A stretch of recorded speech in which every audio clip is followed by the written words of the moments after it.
The first impeachment trial of a sitting vice president who happens to be the leading candidate for the presidency is taking place in a polarized country with a fragmented media landscape.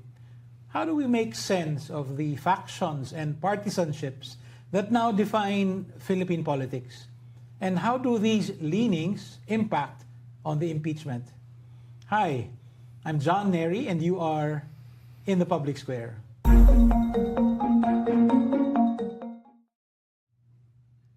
One of my trusted ways to get a good sense of politics is to study the scientific surveys. One of the latest, conducted in June, is the Philippine Public Opinion Monitor number 10 by WR Numero Research. We are joined today by Professor Robin Garcia, President and CEO of both WR Numero Research and its parent company, WR Numero Advisory Group. Thank you, Professor Robin, for joining us in the Public Square. Thank you, John. Happy to be here, finally. Yes, it's been some months. Some months, yes. Thank you. I'd like to talk about the Philippine political landscape. Your survey is known for identifying the way people self-perceive or self-identify in terms of their political leanings. No? And I think other surveys now are trying to copy that also. But I find that this is one of your distinguishing characteristics. As of June 2026, how does the political cookie crumble? Right. So thank you for that, John. Thank you for acknowledging that we were able to capture and measure partisanship and the political color of the Philippines, the landscape. So we realized that one of the ways in which you can disaggregate the demographic data is through looking at what we call factional partisanship. Okay. Basically where people identify themselves politically in the prism of at least three factions, the Duterte faction and the Marcos faction and what we call the liberal progressives. But we also ask them if they don't identify themselves with anyone, whether they identify as independents, right? Okay. And so far, what we've seen is that since we've been measuring this in 2023, you see the growth and you see also stability across measuring these factions. But for June, we see that around 37% of Filipinos identify themselves with the Dutertes, which was a slight increase of +4 from the last poll that we had in March 2026. All right. And that is followed by also an increase, a concomitant increase in the people who identify themselves as supporting the liberal opposition. Basically, these are supporters of Lenny Robredo, of Aquino, Rizzo Ontiveros, etc. And then this is followed by the supporters of the Marcoses, around 18%. So roughly 19 to 20% each for liberal progressives and for the supporters of the Marcoses. And around 24% who don't identify themselves with anyone, and 2% refuse to answer. But I think for this particular round in June, this is the second quarter, the second publication we had for this year. Just a couple of weeks before the start of the impeachment. Start of the Senate discussions, right? The trial of the Senate. But we just concluded the one in the House of Representatives Committee on Justice. Of course, it's not as extensive as the discussions in the Senate, probably not as publicized, but at the same time, there were some discussions already. In fact, we asked people about what they thought about the decision of the lower house. But whatever the case, we saw, I think the biggest gainers in this particular round are the Dutertes. They gained +4%. And the liberal progressives, they gained around 3%. Okay. More than the margin of error, which is around 2.5% on average for this one. So we find that that's a statistically important, right, result. So if you look at this data, it does tell us a lot of things about the current landscape. Number one, we saw that the Dutertes are still have the biggest faction among the other factions, and then I think with the data also suggests that the other factions, including the liberal progressives, will have to work with what they have at around 20% in order to catch up, right? But it's not too far. In fact, it's a 17-point gap. Okay. But what this represents really is the base, the potential base, the well of votes come 2028 elections. 24% for none of the above. That seems like a huge number. Yes. In fact, that's huge. You're absolutely right. And they could, in fact, be a swing vote. No? If they disperse towards one candidate, I'm sure they won't, but because it will definitely disperse, I think, potentially evenly. Okay. But if there's one faction that is able to present a compelling narrative and convince them, they will gain a lot from the 24% who don't align themselves with anyone. So how does a survey respondent tell the surveyor that they are none of the above? They just check the... They will say, if you don't identify yourself with anyone... Do you need to explain, no? But in-explain yan. In-explain din ng enumerator. Yes. So Bisaya and Tagalog, we use both. So, all right, okay. Another thing that, so huge, no? 24%.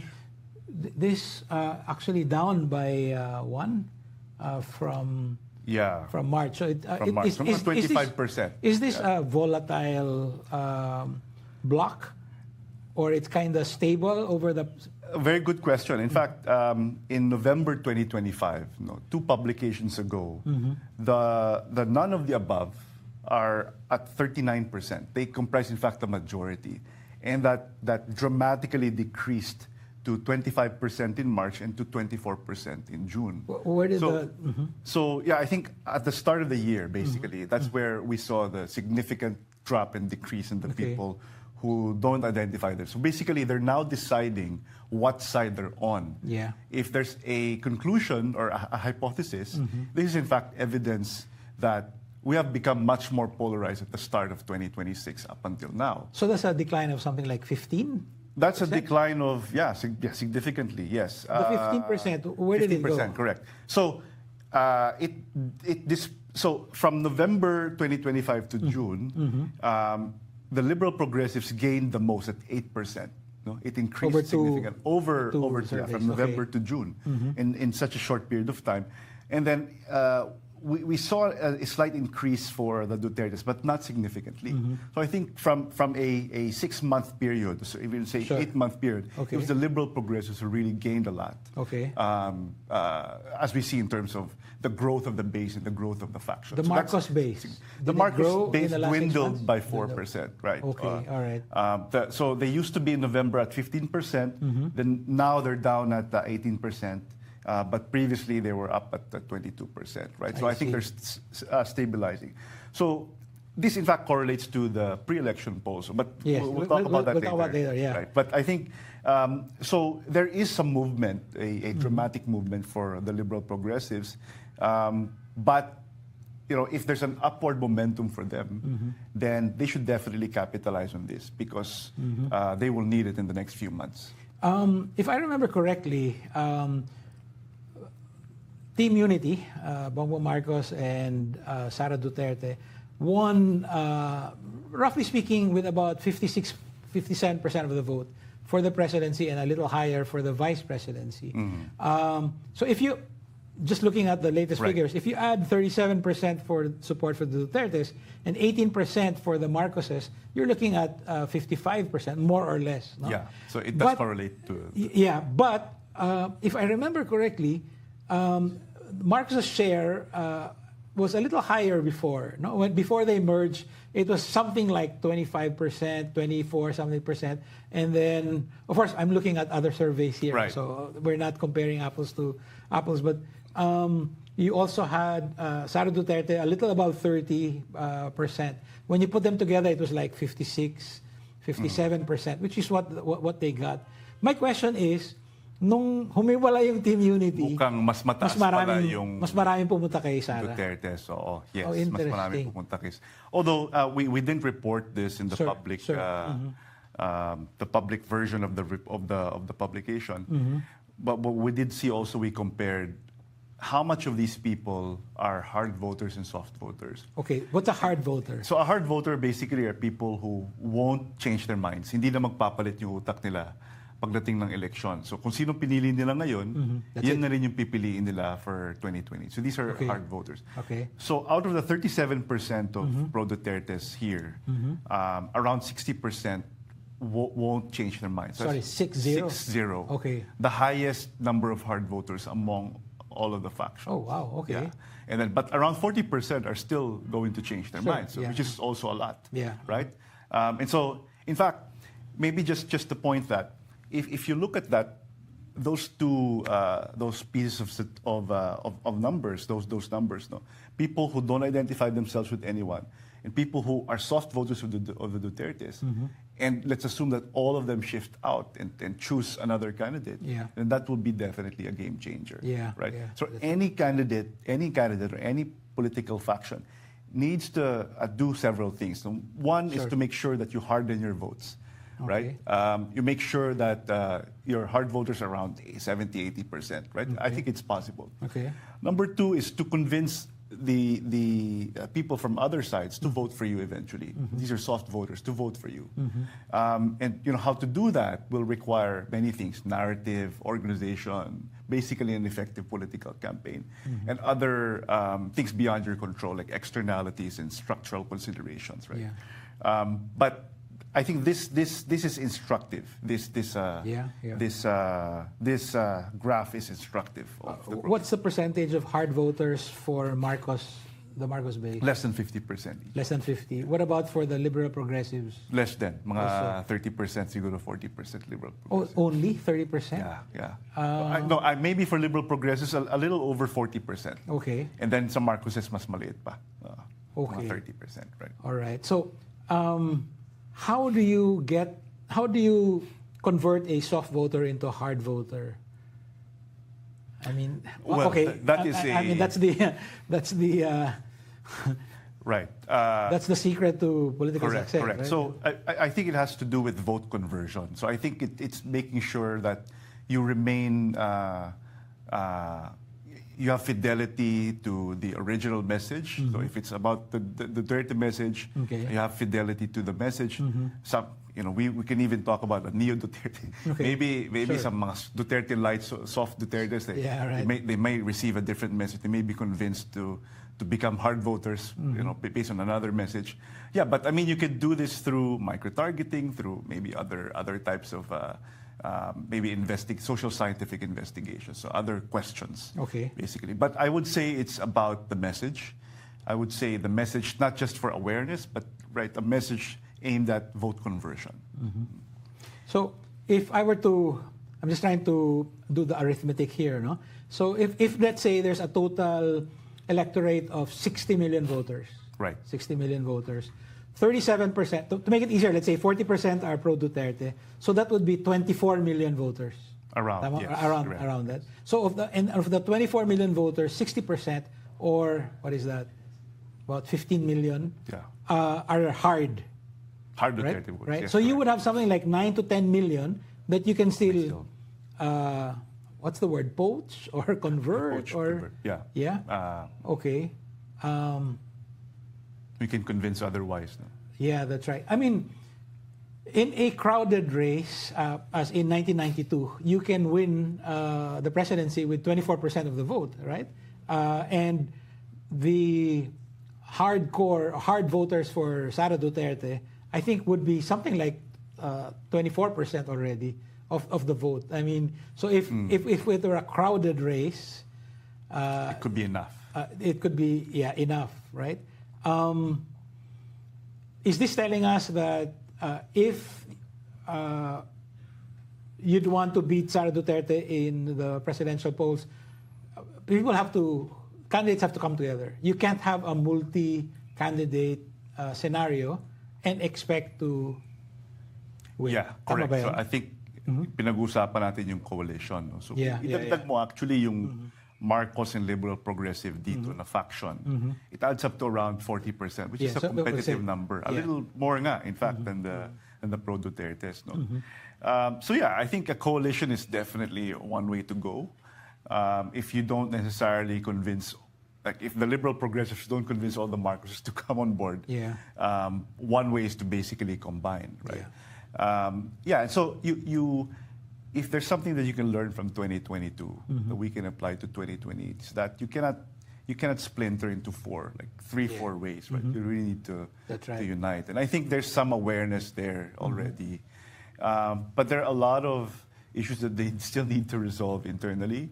So for instance, some of them in the liberal progressives lang, no? Parang they publicly criticize each other. Some are purists, some are more practical, some are against an alliance, a uni-pink alliance, in fact, with the Marcoses, diba? And so these are things that they will need to resolve within. I think that's one. The other one is they also need to understand how much catching up they need. So they need to decide also now whether or not they will nominate a standard bearer, whether they will create an alliance or a coalition. And maybe the third thing that they will need to resolve is, if in case they create a coalition, and that will definitely be powerful, will the standard bearer come from the Marcos faction or the liberal faction, or will they nominate a common candidate? So it's a question of who is the senior partner, the junior partner. Sino yung VP, sino yung president, right? Kasi baka may ego issues din dyan. Which brings us to old-style Philippine politics, right? I mean, you get someone from the north and someone from the south, and right? Correct. Yeah, right. So we haven't done that in a bit, but I'm still thinking about the 40% soft voters for the Dutertes, no? Which might be a bridge near enough. Yeah. So what we need to find out really is, what qualities are these soft voters looking for, right? Yeah. And if the goal is to get that 40% on your side, then that's definitely what the Unipink coalition hypothetically should field. Okay. So if it's strength, like what makes them attracted to the Duterte narrative or to the Duterte faction? I think it will have to do with strength, with effectiveness, with political will, with potentially drugs and peace and order and things like that. Perhaps if you can present a candidate who can do all of that as well without being pro-Duterte, then maybe you can convince the soft voters to transfer to your side. We have another important piece of research. In fact, we asked the question, if your first choice does not run, who will you vote for next? Right? And what we saw across factions, there's cross-factional support for the Tulfos. Okay. Right. So, wait, sorry, plural Tulfos? Both Rafi and Erwin? Particularly for this one, see Rafi Tulfo is a very competitive candidate. In fact, we even have a head-to-head here. Yeah, that's right. But yeah, so what we saw is that Rafi Tulfo resonates with even some of the Duterte voters. I mean, it's natural. But the affinity is natural because he's strong siya. Like this street type of informal type of justice that he presents as a candidate. Yeah, ordinary justice. Correct. Problema ni Rafi, wala siyang geographic bailiwick. Malakas siya sa market votes kasi kilala siya, popularity, pangalan, radio, diba? So traditional and social media. Pero as a geographic base, parang manipis, no? Compared with ito sa pro-Duterte, halos 80%, if you look at the data, 80% of all Mindanaoans are pro-Duterte, of course. But you need this, no? And a little more in Visayas. Central Visayas siguro to sa Bohol, tsaka Cebu. You need a geographic base too. So I think yan yung medyo weakness ni Rafi Tulfo.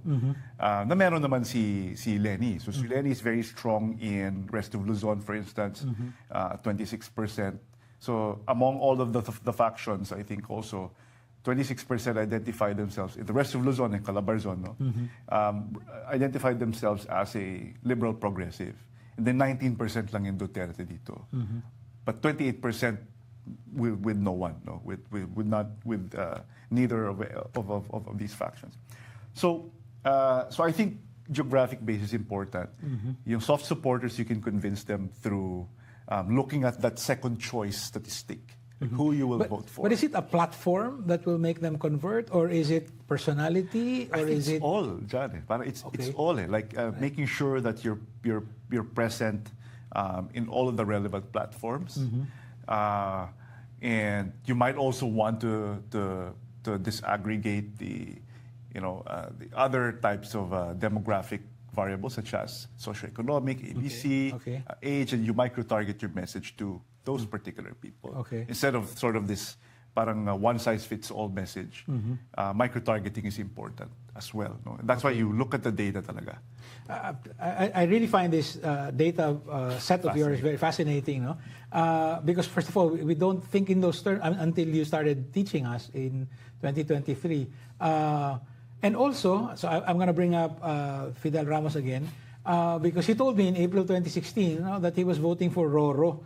And I said, what do you mean, sir? He said he was voting for Rodrigo Duterte and Leni Robredo. No? That was his thing. And in fact, my very first column for Rappler when I moved over here talked about cross voters. No? I mean, there were millions of people who voted for mixed slates, no? Duterte and Robredo and so on. In fact, there's a 2010 meron din yan eh. Yeah, there's a very strong supporter of Duterte who I know, we worked together in the newspaper, who said, I think it was last month, like, you cannot just generalize, no? He said, I voted for Duterte and Robredo in 2016. You know that, and then I did not vote for Marcos, but I voted. Yung ganong klase, may mga ganon, ano? Siguro, actually, yan yung mga soft voters na yun. Sila yung mas I think they would compromise some things so that they could choose from other sides. Hindi sila purist masyado, hindi sila intense. But that's 40%, which is a lot. That's a lot. That's about 10 million or so, no? That's a lot. 10 million voters. So anyone, actually what this also tells us, anyone who declares certainty in the outcome of the 2028 election is saying it prematurely. Okay. It's not predetermined. Okay. There's still a lot of things you can do. But that assumes that the political factions are effective in their campaigns. Right? So now it becomes a question of whether or not you're able to create and deploy a narrative, right? Deploy an organization, create an organization that will deliver a winning campaign in 2028. This may be getting ahead of things, but when is the turning point? When should the coalitions decide? If you ask me right now, we can't wait till December, because there's a lot of catching up to do. So I mean, to convince the soft voters of the Dutertes, you will need to really speak to them, bombard them with messages. It also takes time to create a message. Right? And so I think right now is the right time to finally decide who the standard bearer will be, and whether that's former Vice President Leni Robredo, Mayor Leni Robredo, Bam Aquino, or another candidate. Right? So. The time is right now, because we're going up against a decade-old narrative. Dutertismo is celebrating its 10th year, from 2016 to 2026, in fact. All right. And what we've seen is that even after Rodrigo Duterte, even after his presidency, you still see a lot of support, and that cascaded down to Vice President Sara Duterte. And now you can see this data nga na marami pa ring sumusuporta sa mga Dutertes. There's just a lot of catching up to do. And so you're up against that 10-year narrative building, resource building, and deployment. So ngayon na eh. And you only have how many months before the election, right? Yeah, so it's right now. Yeah. Maybe one last question regarding factional partisanship. So you actually already touched on this earlier. The breakdown by area, right? So I'm intrigued that the Dutertes have a plurality of support in the Visayas. Yes. Right? 34.94, 35%. Vote rich kasi yung Cebu and Bohol. Diyan talaga maraming... So Central Visayas. Central Visayas. But Western is... It's different, right? Western is liberal progressive. So Negros, Bacolod, Iloilo, Dumaguete, which is also a well of votes. And then sa Eastern Visayas, Leyte, Samar, I think more will support the Marcoses, around 17% here. So it's a bit more... there's a lot of support in the Visayas for the Dutertes. But at the same time, it's not, they're not the majority. Sorry, I said last question about partisanship, but I have a few more. In Metro Manila, the largest share, the plurality, is wala sa Those mga who don't nabanggit. identify themselves. No? Yeah. 32.38%, one-third. Correct. So that's crucial. No? So these are the people who don't subscribe to factions. No? These are the people most likely who would choose from all of the factions, especially for the Senate. But I think at some point they will have to decide who their president will be. Okay. Right? Because you can only choose one. And right now, some of them, for sure, have chosen si Sara Duterte, and some have chosen si Lenny. 60% of all the votes come from Luzon. Metro Manila, 45% from I was gonna rest of Luzon. 11% in NCR, 45% Luzon. Yeah, 56. Right, so that's a lot. And so it means that Luzon, it will be a battleground. It will be a determining geographic area for the liberal progressives. But it seems like even here, they have a lot of catching up to do. They need to do so many things too. Kasi Metro Manila, they're 21% each. No? So 21.7% for those who support the liberal progressive, 21.56% for supporters of the Dutertes, 23% for Marcos, and 32% who don't identify themselves with anyone. Yeah. So, is it a given that Mindanao is Duterte, whatever happens? Yeah. I think, so if you look at it too, I think most of the, yung sinabi natin na 60% na hard votes, we also saw that many of them are in Mindanao. Okay. Ganyan talaga. No, and Mindanao, 23%, almost 1/4 of all registered voters. Yes. Right? So if we have the 60 million, we're looking at 1/4 of that. Yeah. So what is that? 15 million, right? That's correct. Laki. No? Laki, So if you want to also take away the advantage of Sara Duterte, it's really here.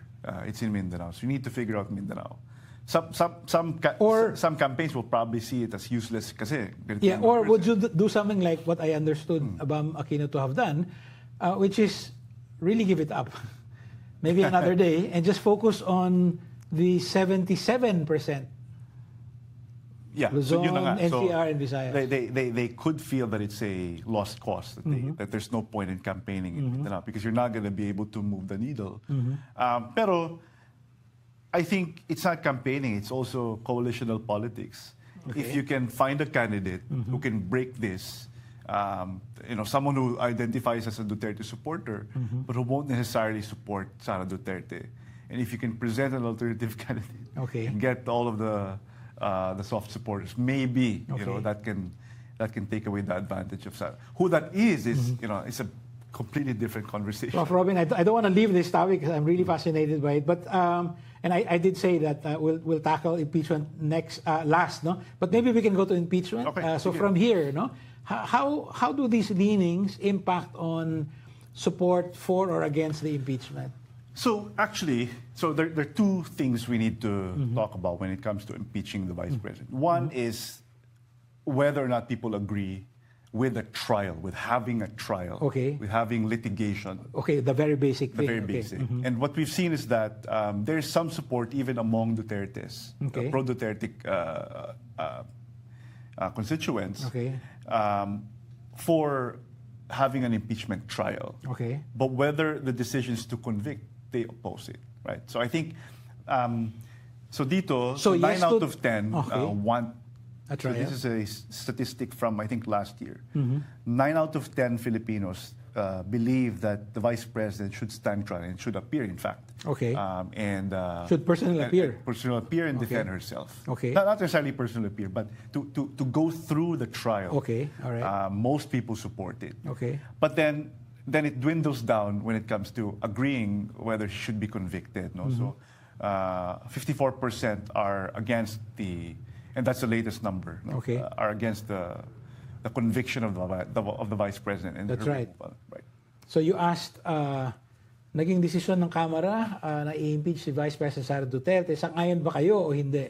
And 54% said lubos na hindi sang-ayon, plus hindi sang-ayon. Yeah. So 54%. 54%. So that kind of goes against maybe it was what? Like at that time, it was a theoretical or a hypothetical situation. If she were impeached, should she defend herself. But now that she's actually been impeached, people, I mean, her supporters like realized. Medyo makyat. In fact, from February 2025, so more than a year after, so June 2026, it used to be that disagreement is at 47% in terms of her being convicted. And it increased to 54%. So that's like a 7-point increase from February 25 to June 2026.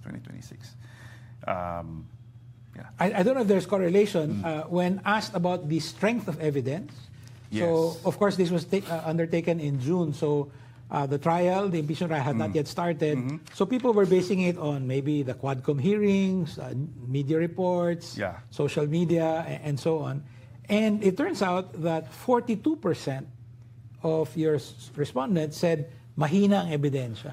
Yeah, so in terms of awareness and strength of evidence, so from March 2026, so the previous issue this year, so we found that around 25% of people feel that the evidence is weak, and now up to 42%. That's a 17% increase in the people who believe that the evidence is weak. And then that actually correlates also with this idea of awareness, whether or not we asked whether or not you have sufficient knowledge to judge the evidence that's presented. So around 45% in March are unaware or have insufficient knowledge. That decreased significantly to 14%. Now it's at 31% na lang. So bumaba yung, so ibig sabihin, mas marami nang may sufficient knowledge who think that they have sufficient knowledge. And then that increase in sufficiency in knowledge correlates to them deciding that the evidence is weak. So up by 17%. Right? So, and only 5% thought that the evidence is strong. Right? So medyo that's complicated yung picture. Medyo complicated yung picture. Tumaas yung awareness dahil naging public siguro. And then suddenly they decide, mahina yung ebidensya dun sa vice president. So it maybe because of the way the case is being argued in the Senate, the competence of the lawyers, maybe they're looking for other things. This is cross-partisan, hindi lang to yung pro-Duterte, meron ding iba. Do you have a separate finding here on trust for the Senate after the events of May 11 and May 13, right? Correct, yeah. There was the coup in the Senate, and then 2 days later, the gunfire for the first time in our history.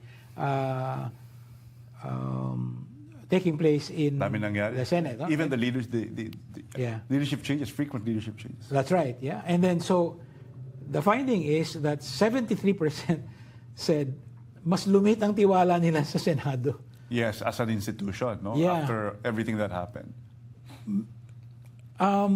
Were they thinking of it in terms of the Senate as an impeachment court, or simply as the Senate because of the scandals in May? I think it's all of it. I think it's all of it. Everything that's happening in the Senate, because now the Senate is a battleground. It's the battleground for all the national political contests. It's amalgamating to consolidating in the Senate. So I think they see it as perhaps a distraction, and you can correlate this data also with what people feel really. So in March we saw that there's some economic anxiety among people, and you can see the State of the Nation address of the president, maybe 80% of which is economic, responding to the economic programs and policies, because people experience some economic anxiety, and I think that was a good thing. And so we also see here that the frequency of people meeting basic needs has increased. So that's sort of the context for why and how people think this way. The Senate is basically just doing politics. They're distracting us from many issues. In fact, I think even the people who disagree with the impeachment, some of them might think that the impeachment is basically not something that we need to tackle now, even if they hate the vice president. Maybe it's not a priority. It's not a priority. It should not be a priority because of inflation, because of the energy crisis, etc. Right. So, is there? Do you have enough data to correlate the factional partisanship with people's views on the impeachment? Yes. So we don't have this data right now. But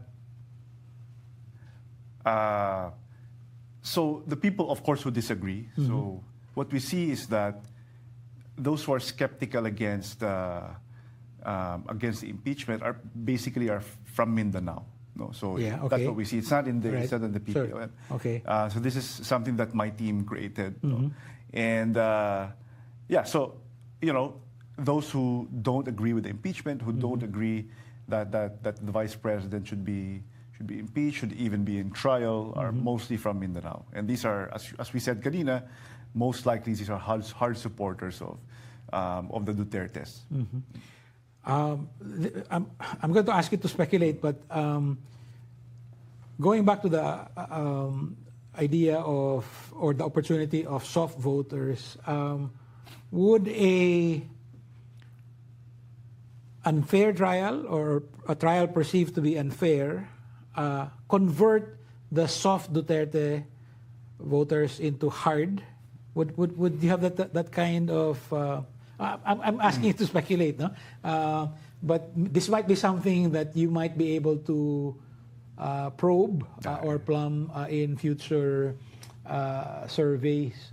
I'm interested in how the handling of the impeachment trial. I mean, okay, it's not a priority for many people, but it's happening, whether we like it or not. And I don't think the senator judges like it either, because it cuts into too much of their legislative time, among other things. But it's there. No? So, like, we have to deal with it, right?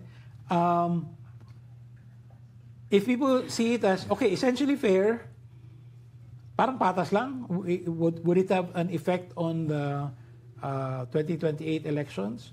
Or when they see it as, oh, decidedly unfair, either way, no? That might change their votes. Let me answer that by going back to the data on the significant decrease in the people who don't identify themselves. Okay, 24%. Who basically don't identify themselves with any of the factions. It decreased significantly from 39 to 24% in the span of like 9 months. So it seems like it's becoming more polarized, and you can see that there's an increase in among the liberal progressives, but also among the Duterte faction, those who support the Duterte faction. And I see this as a driven by persecution.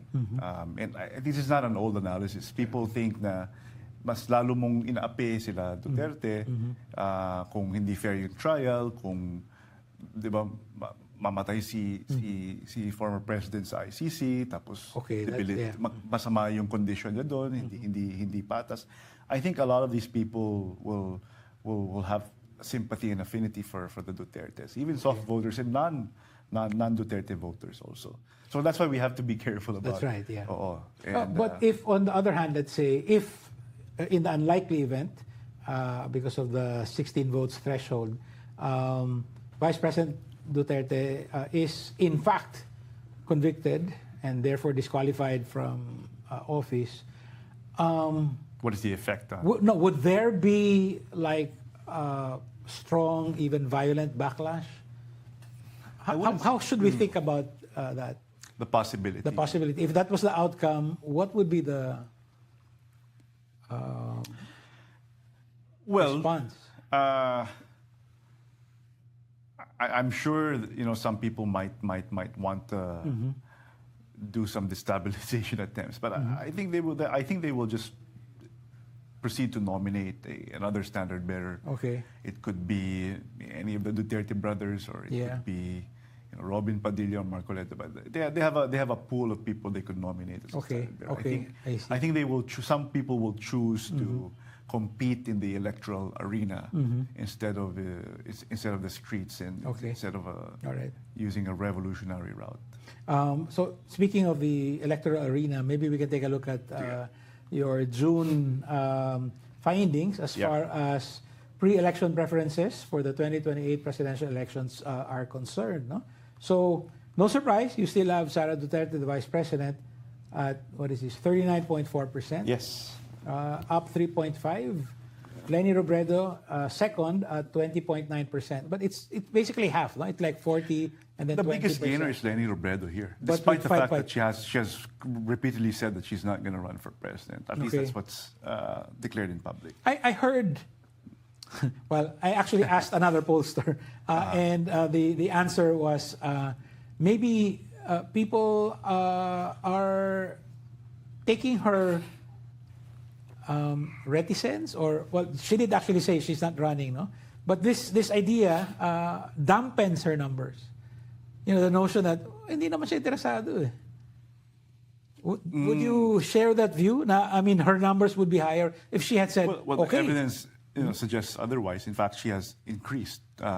More people are supporting her now. And I think there's this maybe this anticipation that she will announce and that she will definitely she will end up deciding, ultimately deciding that she would run for president. I think people are just excited for that. Okay. We talked earlier about the what is the word, cross-factional appeal of Senator Rafi Tulfo, who has to run for either re-election or election to a higher office in 2 years. He has said that he's not going to run for president. Yes. So like Leni Robredo, there's also an outright statement. And yet people, I think he still has the highest number of YouTube subscribers for any Filipino personality and so on. 14.2% but in it June, decreased, significant but decrease, down by 4.3. Can you, how do we read that? I think it's because maybe his brother, si Erwin, is also a competitive candidate. And people are, kumbaga, may alternative, no? Hindi lang si Rafi Tulfo. Okay, yeah. So siguro, mas transferable yung vote niya, ni Rafi, support ni Rafi to the brother. Something that we don't necessarily see with Leni Robredo. Yeah. I have in fact heard that Rafi Tulfo is not inclined to run for president, really.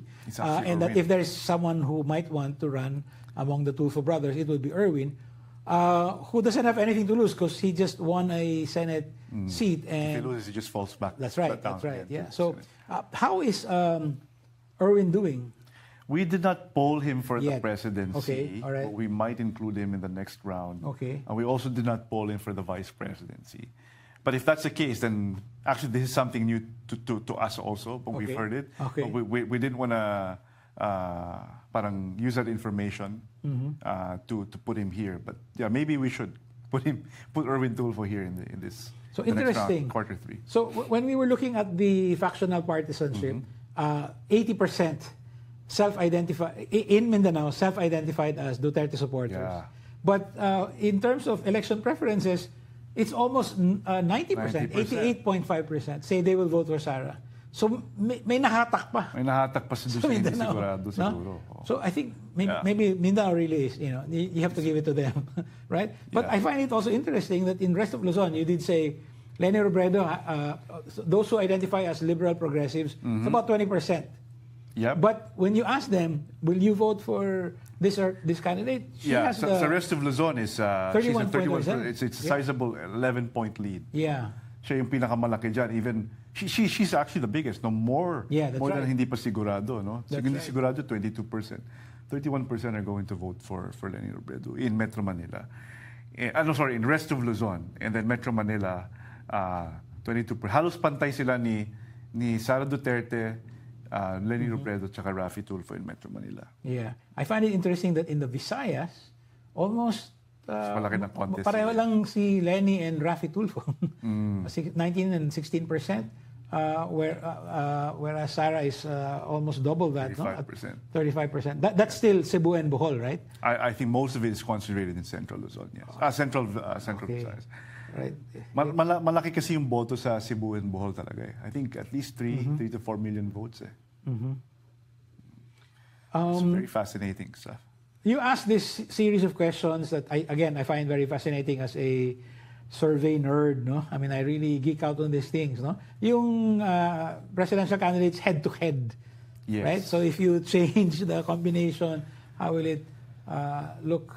So dito, Hindi malayo yung So, si Sara, if you ask if it's Sara Duterte versus Leni Robredo... So when you say head-to-head, dalawa lang sila? Dalawa lang sila. This Okay, hypothetical sure. scenario where Two-person race, only okay. two people run. Sara Duterte versus Leni Robredo, 50% for Sara Duterte. Leni Robredo at 40%. Hindi malayo yan, actually. Yeah. No? And that's just a 10-point lead. Tumangging sumagot, 10%. 10%. No? So, ibig sabihin, baka pwede rin silang kay Leni Robredo pala. No? Okay. Or they're not sure, or they just don't want to say.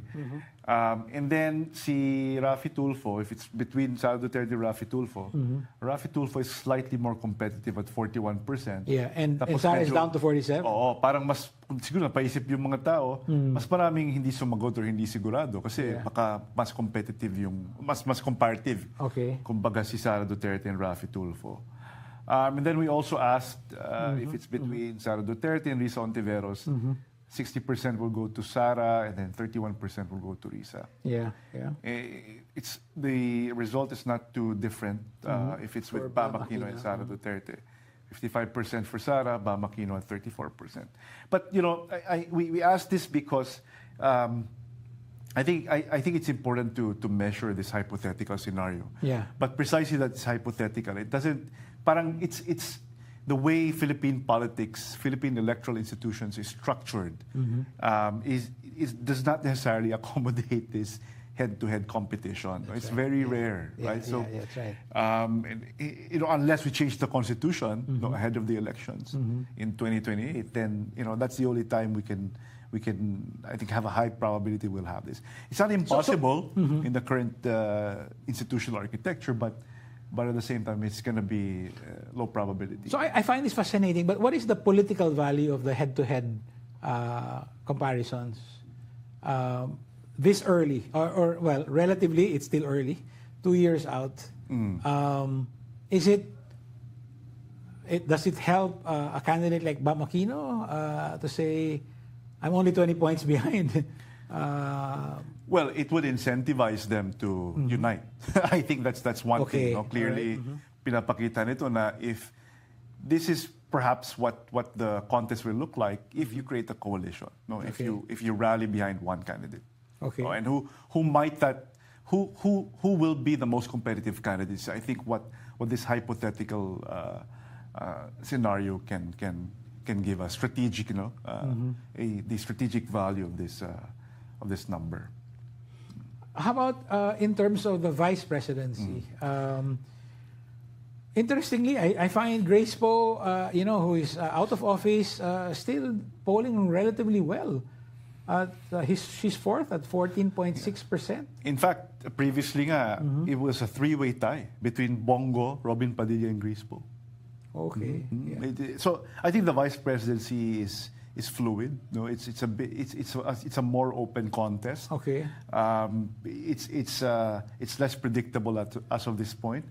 In fact, yung hindi pa sigurado is higher for the vice presidency than for the presidency. At around 18%, 18.2%. But for Grace Poe, it's also a curious case because she was a former presidential candidate. That's right. I think there's not a lot of negative awareness against her. And then she, FPJ as a cultural icon is still very much alive through traditional media. So I think it still captures the hearts and minds of people. That's right. And for all intents and purposes, you also know, syempre, the son, si Brian Poe is, keeping the legacy alive in the lower house. That's right. How about in terms of the Senate? I mean, Robin Padilla is still... Robin Padilla is a very competitive candidate.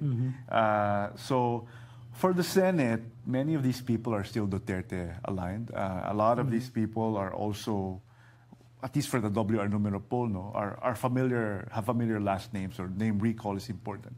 But some of them are newcomers. So for instance, Vico Soto is a newcomer, familiar name, of course, but because of the Senate president.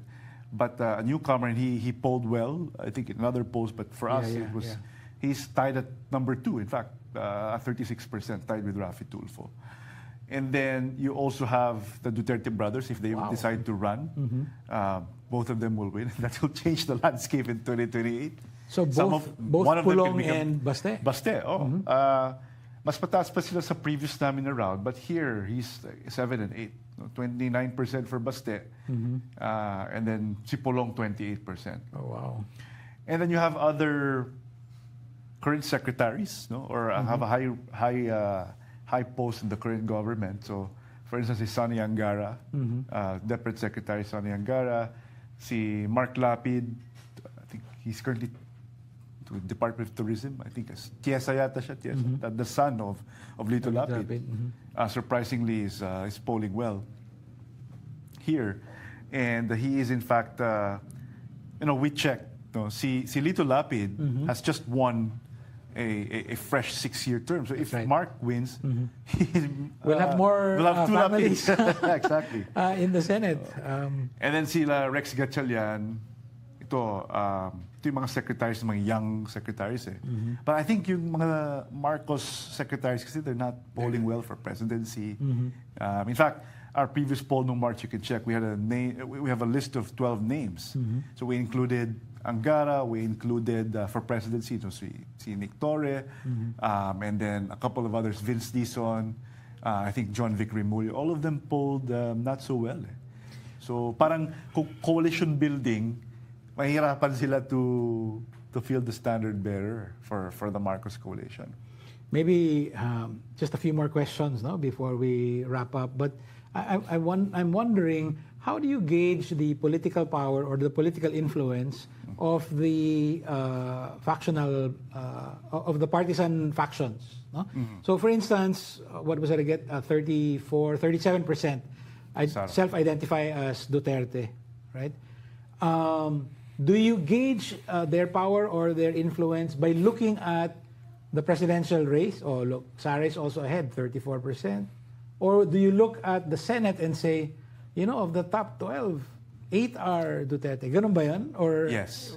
So nakita namin, so di ba pag sa traditional polling, at least in the Philippines, we don't measure the political faction. So you look at other demographic drivers, potential drivers, like age, socioeconomic, geography is always there, sex, and things like that. Pero nung dinagdag namin to, mukhang it is in fact one of the biggest variables, most important determining variables for the results. No? Kasi it directly correlates to opinions about impeachment.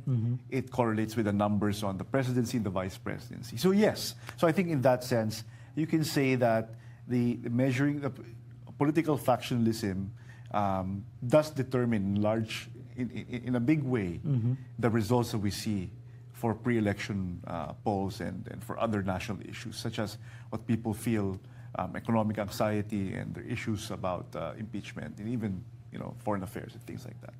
I know that we have a very weak party system, but is there some sort of correlation between the partisan factions and political parties? Are like the 37% of Sara Duterte supporters, are they all PDP Laban or Hugpo? Or baka mas mahirap yan i-measure kasi mas fluid ang parties natin diba? So ngayon, I think what it really just measures is yung loose political factions instead of party factions. Okay. Kasi not all of these people, it's easy to assume that it's also homogeneous But they're not. No? So you can disperse, you can also disaggregate according to political party, according to many different, it's also a gradient. It's sabi nga natin, may hard and soft supporters. But more than that, I'm sure they also disagree, yung mga pro-Duterte, on what represents Duterte, what policies that they represent. Okay. Maybe some pro-Dutertes are also anti-China. Pwede rin namang ganun But they're neutral, but they're not pro-China. Yung mga ganyan ding mga sort of combinations that I think very, very interesting to investigate if we really go through the data and do more cross-tabulations. Prof. Robin, I want to do justice to the PPOM number 10, right? I mean, it's not just politics, right? I mean, you cover economic issues, security, international relations. Unfortunately, unfortunately, we won't have time for that. I just want to acknowledge that it's much more broader than the focus on politics, right? Having said that, I would like you to end on a political note, right?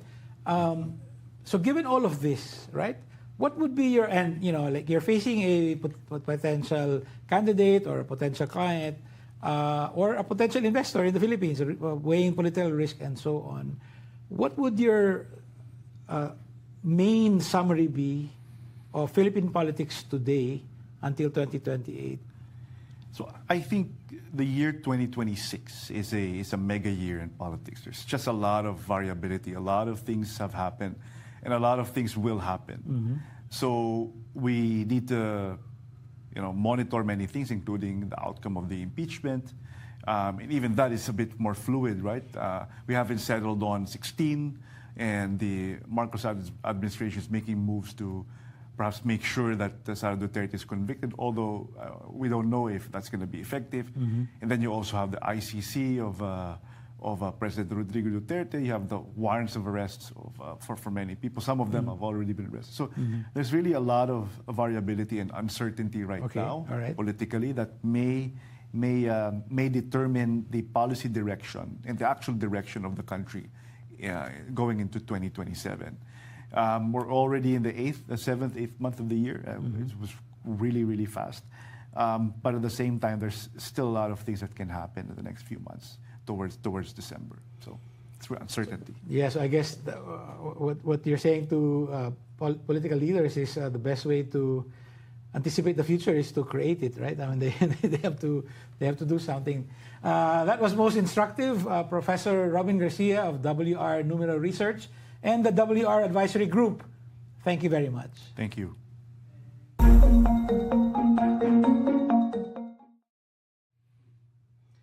That's it for us today. The challenge for engaged citizens remains the same: to defend and to fully inhabit the democratic space. Download the Rappler Communities app and join the chat room of your choice. And if you haven't yet, subscribe to Rappler Plus. Thank you. This is John Nery. See you in the public square.